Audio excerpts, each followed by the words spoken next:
According to Google, apology. Oh yeah, we are good.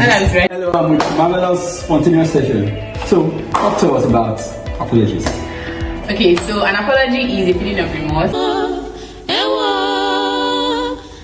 Say you do something bad or you did something that you don't think is bad, either way, or someone feels a certain kind of way or feels offended.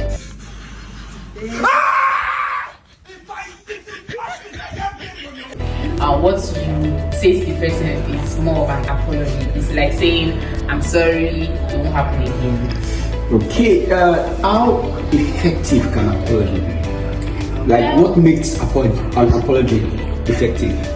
I think what makes apologies effective is the change afterwards. Okay. So many people can throw out I'm sorry randomly for peace sake, or you don't like to argue, or you feel like let me just say it's like just shut up, and they don't really mean it. But what makes apology effective or meaningful is the effort you put into making sure that you don't do that thing again. Okay, thank you, Marvelous. So it's obvious that when you apologize, ensure there is action to it, right? Exactly. And the action is you don't want to do it again.